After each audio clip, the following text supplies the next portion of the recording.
बिस्मिल्लाहिर्रहमानिर्रहीम। नादरीन, इस अजीब इंसान की बात को समाअत फरमाएं। ਮੁਰਦੇ ਸੁਣਦੇ ਨੇ ਜਾਂ ਨਹੀਂ? ਜਦੋਂ ਤੁਹਾਡਾ ਕੋਈ ਪੀਰ ਮਰ ਜਾਂਦਾ ਨਾ ਤੇ ਤੁਸੀਂ ਆਪਣੀ ਪੂਰੀ ਤਸੱਲੀ ਕਰਦੇ ਹੋ, ਡਾਕਟਰਾਂ ਨੂੰ ਚੈੱਕ ਕਰੂ ਕੇ ਤਸੱਲੀ ਜਦੋਂ ਕਰ ਲੈਂਦੇ ਹੋ, ਲੋ ਬਾਈ ਹੁਣ ਨਹੀਂ ਸੁਣਦਾ, ਯਾਨੀ ਹੁਣ ਮਰ ਗਿਆ। ਤੇ ਜਦੋਂ ਉਹਨੂੰ ਫਿਰ ਦਫਨਾ ਹੁੰਦੇ ਹੋ, ਉਹ ਕਵਰ ਹੀ ਸੁਣਨ ਲੱਗ ਪੈਂਦਾ। ਫਿਰ ਤੁਸੀਂ ਸਾਬਤ ਕਰਨ ਲੱਗ ਪੈਂਦੇ ਹੋ, ਬਹੁ ਜੇ ਸੁਣਦਾ ਹੁੰਦਾ ਤੇ ਤੁਸੀਂ ਦਫਨਾਉਂਦੇ ਹੀ ਨਾ। ਠੀਕ ਹੈ, ਤੁਸੀਂ ਉਦੋਂ ਦਫਨਾਇਆ ਜਦੋਂ ਉਹ ਸੁਣ ਨਹੀਂ ਸੀ ਸਕਦਾ।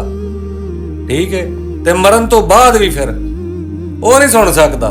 ये कैसा जाहिल इंसान है जो कुरान की आयत के खिलाफ अपनी बात अक्ली तौर पर बता रहा है, और यही शैतानी सोच है, शैतानी अमल है।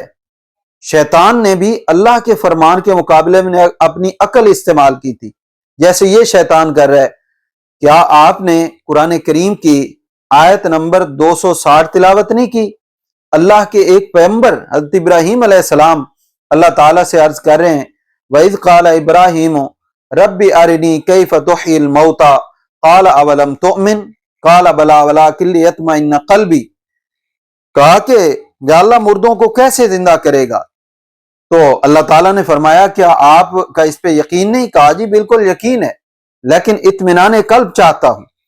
तो अल्लाह ताला ने इरशाद फरमाया, खुज पकड़ ले अर्बाअतम मिनत तैर, 4 परिंदे, फसुरहुन्ना इलैका, उनको अपने साथ मानूस कर, तुम मजअल अला कुल्ल जबलिन मिनहुन्ना जुज़आ, फरमाया फिर उनके टुकड़े टुकड़े करके पहाड़ों के ऊपर डाल दे, तुम मदउहुन्ना, फिर उनको पुकार। भाई क्या टुकड़े टुकड़े होने के बाद ये परिंदे जिंदा थे या मुर्दा थे? या तीन कसाया, वो तेरी पुकार को, तेरे बुलाने को सुन भी लेंगे और दौड़ कर तेरी बारगाह में आ जाएंगे। तो बताएं जी, आप तो कह रहे हैं मुर्दे सुनते ही नहीं, अल्लाह का पैगंबर पुकार रहा है, क्या ये तुम्हारा शिरक वाला फतवा पैगंबर पे नहीं लगता है? कोई खौफ खुदा नहीं है, कोई अक्ल सलीम नहीं है, कोई भी बंदा तुम्हारे सारे टब्बर के अंदर समझदार नहीं है जो तुम्हें छितर मारे और कहे कि पैगंबर पे फतवा लगाते हुए शर्मो हिया करो। तो खुदा का खौफ ही कर लो। एक सवाद आजम आले हक आल सुन्नत व जमात को तुम गुमराह साबित करने के लिए पैगंबरों पर फतवे लगाते हो। ऐसे बदतीनत और बदनीयत आदमी हो। अल्लाह ताला तुम्हारे फितने से मुसलमानों को महफूज फरमाए, और अल्लाह ताला तुम्हें पूरे कुरान को समझने की और उस पर अमल करने की तौफीक अता फरमाए।